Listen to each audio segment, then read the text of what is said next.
I just want to start off by, my name is Bob DeSilva, the Mayor of East Providence. I want to thank you all for being here today and welcome you to the city of East Providence. I want to thank the personnel from Furlan Group for allowing us to do this here in their facility. Our EMA team, who's here with us from the fire department, have been planning these distributions throughout the city with all our high rises. This was already on the schedule, and we found out that the governor wanted to have a press conference. We welcome him here today. Governor McKee, Lieutenant Governor Sabina Mitos, Director Mark Pappas, who's in charge of the EMA for the state of Rhode Island. We welcome you and the rest of the team, Dr. McDonald and everybody else. So thank you all for being here. And Governor, I'll turn it over to you. Thank you, Mayor, and thank you for your leadership.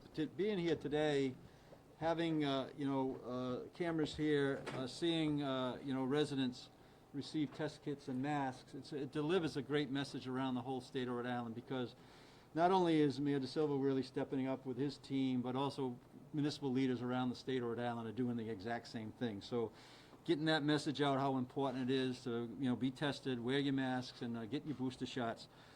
It's just a great spot to be here. We love getting our feet on the ground. I think it's really important to do that.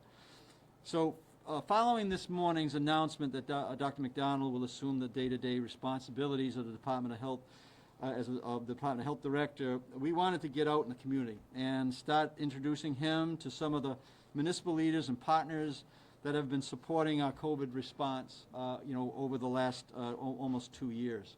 I would also say that, when there is a change of leadership, it's very important to get the leadership that's going to carry us forward out in front of people. We thank those who have been in leadership as well as Dr. Alexander Scott, but we want to make sure that the people know that we've announced an experienced bench of leaders to support Dr. McDonald.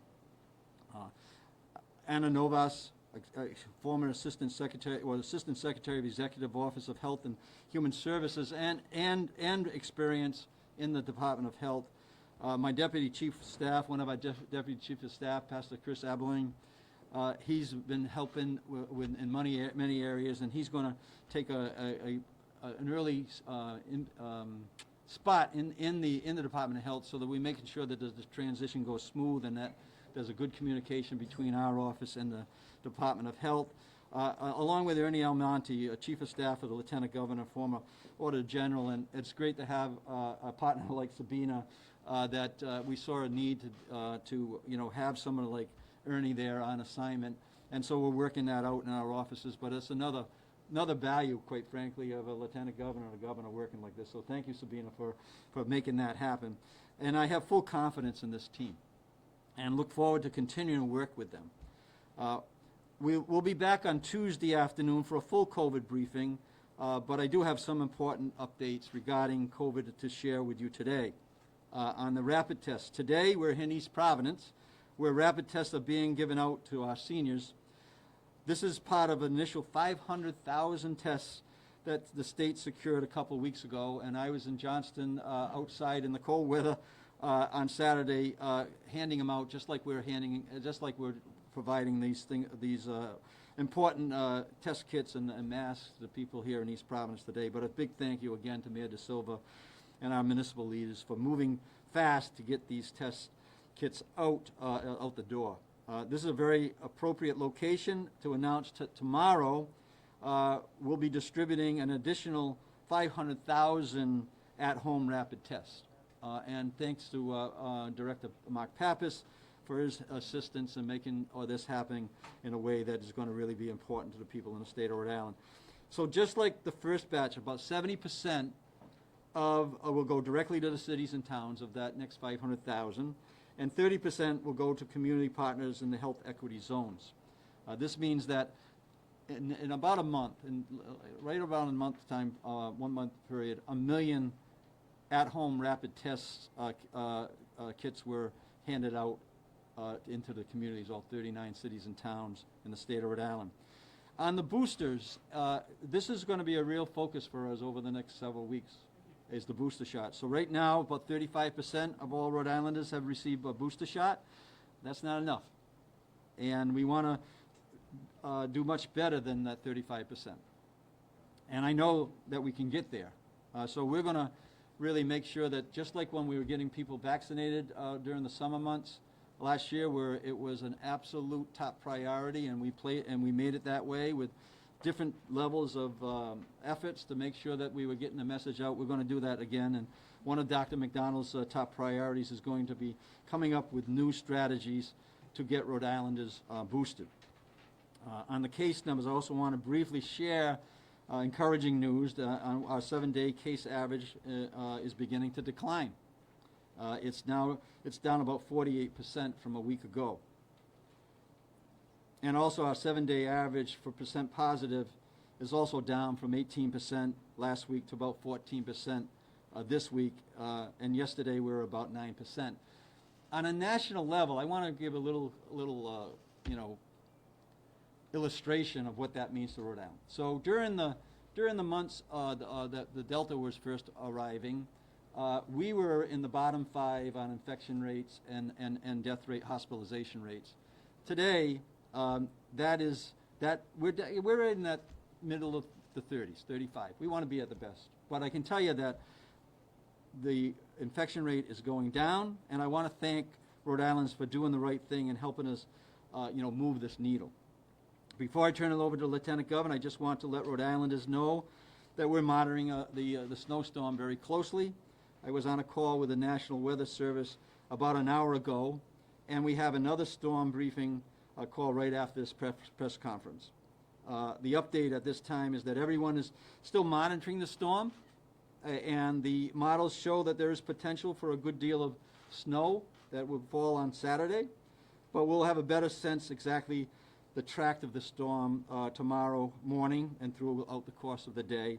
And of course, we'll stay in touch with everyone in terms of the storm prep and what that means for Rhode Islanders. And with that, I'll turn the mic over to Sabina Mitos, our Lieutenant Governor. Sabina? Thank you, Governor. Good afternoon. Thank you, Governor, and thank you, Mayor Da Silva, for opening the doors for us to be here today. I just want to take a few moments to say to the Rhode Islanders, the people of Rhode Island, we just want to say thank you. The numbers are going down, and if they're going down, it's because of your what you have been doing. You have been getting boosted, you have been getting vaccinated, you have been keeping the numbers of gathering small, you have been making sure that you wear your mask as often as possible, and if the numbers is going down, it's because you have been an active participant to make sure that happens. As you know, we continue to have the clinics for the vaccine. The vaccine are important, so we're still promoting the clinics. In this week, we're going to have clinics in different communities: Barrington, Coventry, East Greenwich, Jamestown. So get ready. If anyone that wants to get a booster or someone that wants to get the vaccine for the first time, let me know, because I'm celebrating every single individual that decides to get the vaccine, and I want to celebrate you. So let me know. I want to be there to celebrate you. This is important for us to get vaccinated. This is an important date also. I just want to remind everyone that we are working really hard to make sure that there are resources available out there, and I cannot let this moment pass without reminding everyone that we still have funds available through Rhode Island Housing for the Rent Relief Fund, but also for the homeowners. I keep getting the phone calls always when we had the rent relief out, when there's going to be help for the homeowners. So we have funding available for the homeowners right now. Make sure that you go to the Rhode Island Housing website and get the information. We need to use these resources. As the governor said, we send the money to Washington, they send it to us, and we're not going to send it back, okay? So make sure you apply for that. Finally, I just want to take a moment and say that the governor and I have been talking about the importance of having the office of the governor and the lieutenant governor work in collaboration. And one day, the state of Rhode Island hopefully will make the change and have the governor, lieutenant governor in the same ticket. But right now, we are working together to make sure that we answer the call and the need that our community has, that the state of Rhode Island has. So I'm very glad to have this opportunity to work in collaboration with the governor and his team, and my team, and my chief of staff, Ernie Almonte, is going to be assisting the governor's team in this transition at the Department of Health. Ernie is someone that has great qualifications, has experience working in government and the private sector, and understand what needs to be done. And I think that I want to thank him for his willingness to play this role, and I'm pretty sure that we are in good hands with him being part of this important transition with Dr. McDonald, also with Anna Novaes. So every Rhode Islander needs to know that our priority, the first thing that we're thinking about is what is the most important thing to keep the residents of the state of Rhode Island safe. So we're glad to participate and collaborate with the governor to do that, and we're glad that Ernie's going to be part of that team. Thank you. With that, I'm going to turn it over to Dr. McDonald.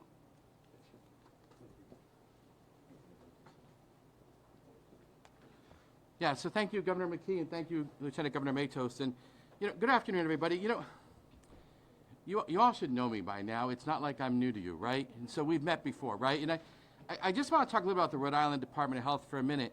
The Rhode Island Department of Health is made of strong people. It's made of good people who do great work.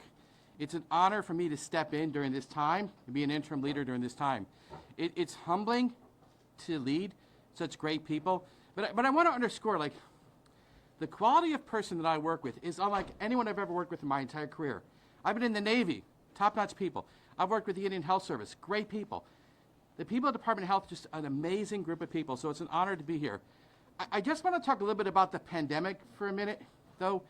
This may seem like a pandemic that's never ending, but let me suggest to you, we've had 4 seasons of this pandemic. What I mean by 4 seasons of the pandemic is February 28th to March 17th of 21. So February 28th, 2020 to March 17th of 2021, we had the original COVID. From March 17th of 2021, St. Patrick's Day, to around the 4th of July, we had Alpha COVID, right? And so things have changed, right? And then we went into Delta COVID from 4th of July till Christmas time, right? And then after Christmas, we got the Omicron. And that's where we are now with Omicron COVID. So, we're in the 4th season of this pandemic, quite frankly. We have 36% of our population who's up to date with the vaccine. So we got vaccine available, but I got 36% of us who are up to date. What I really need people to focus on is kind of move away from the term fully vaccinated. You've gotten the primary series, good for you. I'm glad you got the primary series. You've gotten 2 doses, that's great. What I need people to do is get that 3rd dose, like the governor said. I really need our population to get boosted, not just to get through this season, but to prepare us well for next year as well. Because by the way, as this season comes to a close, I worry about the future as well. Last thing I want to say to you right now is that, this pandemic has not always been in our control. It is in our control now. And I just want that to be something you kind of settle with. It's in our control now. People today got self-test kits. Here's what they're supposed to do with them. If you have symptoms, runny nose, cough, headache, you feel tired, you should do a COVID test. If you have symptoms, you should test. The thing about Omicron COVID, it can sometimes be very subtle when it starts. So part of what I'm just telling you is you have subtle symptoms, please test yourself. If you're positive, it's a treatable pandemic. So we have treatment across the state right now. Now there's some national shortages, but right now there's monoclonal antibodies, the GlaxoSmithKline products, so Trovimab's available. I have oral antivirals. I have some Paxlovid in the state at the 9 pharmacies, as well as some Molnupiravir. So there's some oral treatment here too. So I think we need to think about this like COVID's a preventable, treatable disease. We have the tools we need right now to get through this season and move on with our lives. With that, let me just stop, and then let me turn it back to the governor for questions. Thanks, everybody. Mark, you want to just give a quick update, or are you all set? I'm good. Okay, we'll take questions. Any of us that here, and Dr. McDonald, do you have any willingness to take the job on a full-time basis, or do you want to rule that out? Yeah, so I had a really great conversation with the governor the other day, and what I told Governor McKee was I want to help him. Tony Afonso was there as well. I said, I want to be helpful. And he asked me if I would help the search committee. I met with the search committee yesterday. We had a great conversation. I'm going to help them as well. So, part of what I just want to say to you and to anyone else is let me help the governor right now, okay? Let me help in that search for a permanent person, and we'll see where that brings us, okay? But we'll look together, but I'm just going to try to be helpful at this point. Your hat in the ring? You're going to throw your hat in the ring? I'm not trying to answer the question anything more than just honestly. I just want to be really helpful to the governor right now, and that's what I'm going to try to do. Is that fair? If you were offered the job permanently, would you accept? So let me just, I really like to just say what I mean and mean what I say. I just want to help the governor right now. And can I just leave it at that for today, if that's okay with you guys right now? I don't mean to not give you a more of a specific answer, but please let me just help the governor right now, and let's get through this time, and we'll see where it brings us, okay? You got these. You said that you're going to have better relation, better communication now with your office and the health department. What happened before with Dr. Nicole Alexander? You don't have a good relation? No, I think that we're going to continue. I want the people to know that the combination of the people that we bring in and the people we have over there right now, we intend to have good communication. I think that what I was mentioning was with Pastor Chris being there, to have a more direct communication in a transition like this is really important. So we want to know everything that's happening in a way that, where before it was happening and it was doing well. I mean, we're not leading the country in testing unless there was good things happening. We're not leading the country in vaccinations unless good things were happening. But in a transition, I think that you need to be very proactive, and that's what we're doing right now. We're bringing in resources into the office, into the Department of Health, to make sure that this transition is very strong, and that the people in the state of Rhode Island understand that we're doing everything we can, and we got a good team that's going to move us forward. Governor, could you clean up exactly, it's our understanding, Dr. Scott comes to you and says, I want to resign. You say to her, I want you to stay. She says no, 2-week notice, and then I'll have my attorneys contact your attorneys to negotiate. When a director resigns, where is the negotiation? Because she ultimately, in doing that, resigned her position as director of the state. Now, she's entitled to the money for February, but how does it go from, she told Channel 12 that you offered her the money. How does this square where there's a negotiation if she resigned? Well, first of all, the sequence was similar to what you just said. Okay. The doctor said she had a window of opportunity in more than one meeting. I asked her to stay. Each time it accelerated, and there was a window of opportunity. When I have people that I work with that tell me they have a window of opportunity, we want to make sure that happens, and that the transition, I ask for professional transition, right? So that's what's happened. And then in terms of, I believe there's a value to have, an outgoing director be in a situation where that we can, call on her if we need her. And there was certainly a negotiation in terms of what that value was. We went through that negotiation. I think we settled in a spot that makes sense. So, for the state of Rhode Island and the taxpayers. Did she refuse to assist unless she was going to be compensated $46,000 a month? So I'm just going to be very clear again on it, right? The sequence happened as I laid out just now. Yes. And it was a process over several weeks. As I said, it was a few weeks back, and there was a compensation in there that I believe that was made sense, and that was asked for, and we responded by saying, we'd like to have you on as a consultant, and I did offer that to her to come on as a consultant, and then we worked it out with the attorney. So I think that it is true that I said, consultant might be good. We really want to make sure the people in the state of Rhode Island are safe. But she's not available the month of February. She's available to us. She's on, she's taken some comp time which is legal to do and appropriate, and we certainly will have access to her during this time frame and during the. Money? Would she have stayed? Did she say, "Listen, I think I'm worth more. If you pay me more, I'll stay"? Is that what it was? No, like I said, she felt as though she had a window of opportunity. That's her words.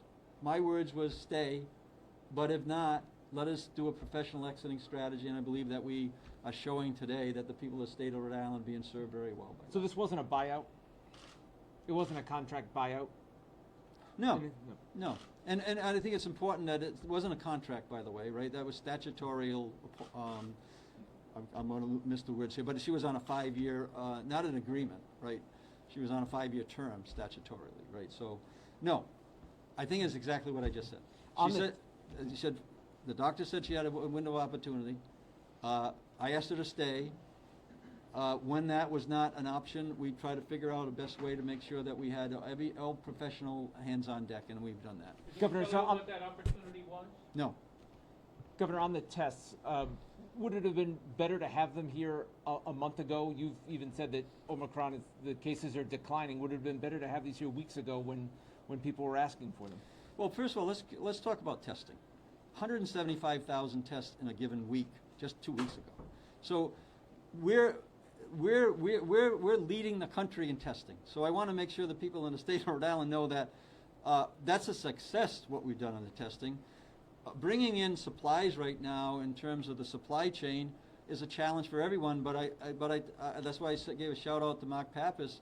When he came on a few weeks back, we identified areas we wanted to get supplies, and he went out and got them.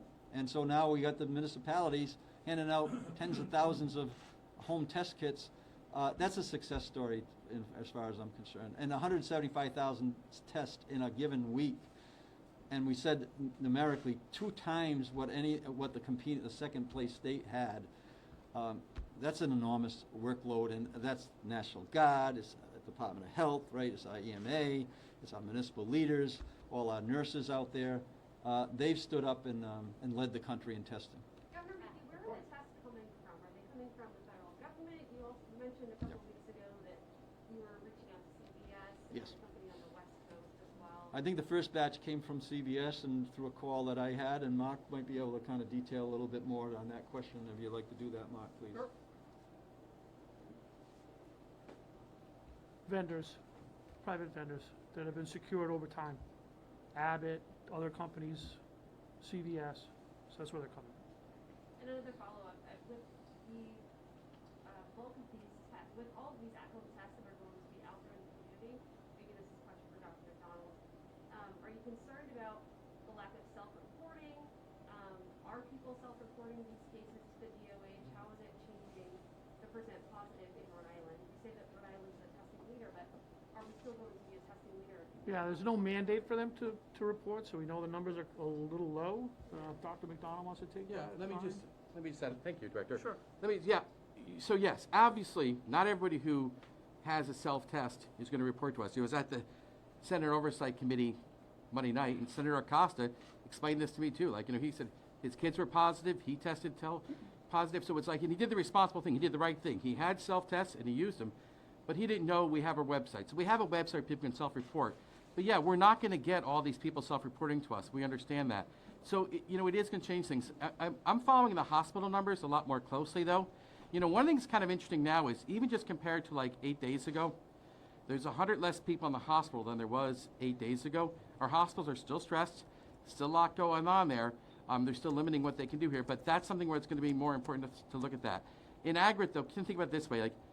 There's a lot of people doing self-tests. Some are going to be positive, a lot are going to be negative, but the main message I want to drive home to folks is if you've got a self-test, you've got to know what to do with it, right? So it's really when you start having symptoms where you think you might have anything. Because one of the things about Omicron COVID is it just surprises people. It's subtle, and people just, I felt okay. And it's so funny. An amazing number of people tell me they have it. They're just it just came out of the blue and a couple days into it, and they didn't realize it. And the thing is, why I want you to test early is I really prefer you not running around town positive for COVID.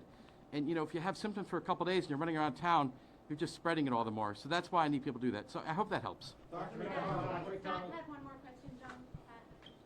Dr. McDonald, last week the CDC released reinfection data from California and New York that showed national immunity to be superior to vaccination for preventing hospitalization and reinfection. Johns Hopkins University showed that the protection offered by natural immunity will last longer than that provided by vaccination. In light of these developments, is it in fact time to get people like Dr. Scully, to get the fired healthcare workers back to work? Is it time just to move past this seeming obstruction against scientific fact? Yeah, so I think we have to look at all the studies that are out there. And one of the things is in the short term, and this is not surprising, right? In the short term, you're going to get natural immunity will last, but it doesn't last as long as vaccine immunity. One of the things we had recently on our podcast, Dr. Chin and I do a podcast called Public Health Out Loud. We had Dr. Joe Hogan on from the Brown School of Public Health, and he really looked at Rhode Island data. We have Rhode Island data that shows people who are vaccinated are doing better than people who are unvaccinated in reinfection. So reinfection isn't offering protection. And one of the things you need to remember, this was true in the beginning of the pandemic, it's true now, is coronaviruses have been around for a long time. You don't get long-term immunity from a coronavirus, and that's why the vaccine's so important. The thing I think people drive home, though, is that if you're not up to date, you haven't had those 3 doses, that's what I need people to do here. So to answer your question, no, I don't think we need to shift policy. What I do need people to understand is you really need to be up to date with that vaccine. So that means 3 doses of messenger RNA vaccine. If you're one of the 50,000 Rhode Islanders who got a Johnson & Johnson vaccine, you need a booster of that. You're good to go. Follow up, We're running wait a out of minute, time. follow up, We're please. gonna get to Lynn. All right, so you're denying the CDC, basically, you're saying Pat, no we to the gotta- Center for Disease Lynn Control. has a question, and then we gotta wrap things up. I wanna make sure everyone gets one. Doctor, just what Lynn was your and Michael? reaction to the Washington Post story? That showed the collapse of Kent Hospital. We're the only state in New England that the Biden administration had to send people in. The Boston Globe talked about the collapse of Rhode Island Hospital.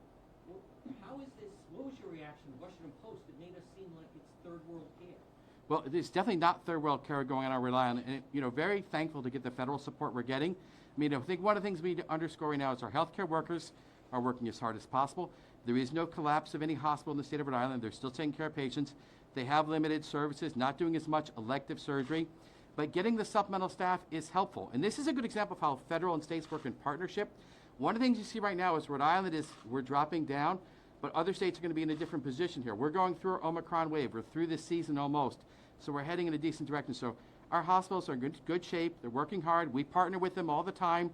They call me almost every day. I know what's going on in these places. My reaction is the people in Rhode Island are well served by our hospitals.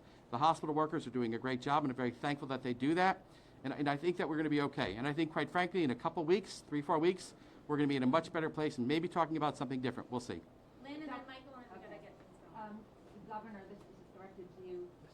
In Massachusetts, the governor created emergency critical care orders for the whole state so that all hospitals had to cancel or postpone elective surgeries. In Rhode Island, the 2 major healthcare systems, Lifespan and Care New England, have done this, but Charter Care, which operates several smaller hospitals, as you know, has not done this. My first question is, did Charter Care hospital CEOs or anybody else in that organization ask you specifically not to introduce those kinds of mandatory, postponements of elective surgeries? And if not, why did you decide not to make a statewide order to relieve all of the hospitals? Well, we left it up to the hospitals to decide, and we know that those who did felt as though they needed to take that action. And like Dr. McDonald said, we're in conversations with the hospital leadership around the state of Rhode Island, and they feel as though that they can continue to have elective procedures and still take care of the patients. And I think that's positive for the state of Rhode Island, quite frankly. And also, I know that Governor Baker did something that I asked several weeks ago, was to determine who's going into the hospital with COVID and who's going into the hospital that happens to have COVID. And I think we're going to have, on Tuesday, we should have some pretty good, results on that as well. So we're monitoring what's happening in the other states. I'm in conversations with Governor Lamont. I'm in conversations with Governor Baker. And I think that, aligning what we do in some cases makes sense, and in some cases it doesn't. Michael, So let me just follow up. Or one This follow-up, and then question. Michael, and then we're all done. Do you not agree with the doctors that I've talked to who say that actually there is a ripple effect when you allow some hospitals to continue doing elective surgeries, that they are actually have less room in their emergency departments and less staff to handle other types of, procedures or emergencies, and that has a ripple effect on other hospitals, that they're affected too? Well, with the infection rate going down, I believe that we've managed our way through the issues in the hospitals in a good way, and we expect that we'll have better news going forward. But we've taken some multiple actions relative to creating opportunities for nurses to get in the hospitals earlier than procedurally. We also have done. We're working on urgent cares. We're working on multiple factors there. I believe it's working. Otherwise, we would be in a more difficult spot than we are right now. And right now, it's Rhode Island Hospital you're talking about. Lifespan. They felt as though that they needed to do that, and so we support that. And we've been through that hospital. I've walked through with the people there. And again, one of the things that's happened recently is the fact that I think that the FEMA staffing is going to be extended another couple weeks down in Kent County So Hospital. did any of the hospital CEOs or any of them ask you not to make a statewide order? yes or no? No, none of them asked me not to do it. What the discussion was, how do you want to handle it? And they individually took it, you know, on themselves individually how to do it. So no one asked me not to do it, and I didn't ask them not to do it. They made their decisions based on what was in the best interest of what they felt as though was for healthcare in their respective hospitals. Michael, last question? Dr. McDonald, I realize that you've only been interim director for about 6 hours, but you've been here since the very beginning. And so I think this is a fair question. Knowing what you know now, I understand you and everyone else have been chasing a moving target of science. What should the state have done differently? And even what did the state do even wrong or in a way that should have been done better? And how do you see going forward based on those observations? Yeah, you know, hindsight's 20/20 is an old expression, and I'm not sure it's helpful. You know, I think one of the things I'll say about this is, like, you know, when you start getting into try to blaming entities, like, I've just never seen blame lead to healing people and making anybody stronger. So I don't mean to not answer your question directly, but I'm just not sure it gets us anywhere positive. What I would say about going forward is, what I'd like to see happen going forward is, you know, we need to get our population well more immunized than they are right now. You know, one of the things Senator DePalma brought out of the Senate Budget Oversight meeting, he says, he's looking at saying we're 34% up to date. He says, that's a problem. We got to fix it. I said, yes, Senator, that's the problem. Now we're at 36%, but that's the problem. The way going forward out of this season of the COVID, the Omicron season, is we need to get our population much more vaccinated. And that's going to help us get out of the Omicron season, but it's going to prepare us for next year. Because, by the way, folks, I don't know what the future holds. There's way more letters to the Greek alphabet. And what I want to make sure is we're protecting Rhode Island to make sure we're okay for the future. And that, my friends, is getting as many people boosted as possible. So if you haven't had that third dose, there's no waiting. We have a lot of vaccine availability. In the beginning, that wasn't the case. Like, if you think back to a year ago right now, what you guys were talking to me about was, how can I get more people vaccinated? And we're giving you everything we had at that point. Right now, though, we got plenty of vaccine. I just need more people coming forward with their arms, getting their vaccine. And I'm sorry there's a snowstorm on Saturday, because I know Saturday is a great day to get a vaccine, because if you have a little immune response, you can sort of go with it. But it's like, I can't control the weather. There's a lot I can't control. What I can say to you, though, is that we can control this pandemic if we want to. And it would help a lot if we would just say, what's our solution? Because my solution is putting that solution in your arm and getting you to get that third vaccine. If I can get that happening, we aren't talking about this. We're talking about other fun things in Rhode Island. So that's the best I can do for you right now. Well, let me Thank follow you. up in all fairness, Dr. Go- and ask you, what did we do right? Just one more. What about the mask? You want to keep the mask or you want to take it away? Oh. Yeah, so we'll certainly be looking at that. I'm headed to a meeting at 3 o'clock, so I got to get out of here, and we'll be talking to the Senate President and the Speaker today about going forward in terms of what we're going to do with the emergency orders. So Governor, we what don't have happened on any the school information on choice that right now. proclamation? So, Yep.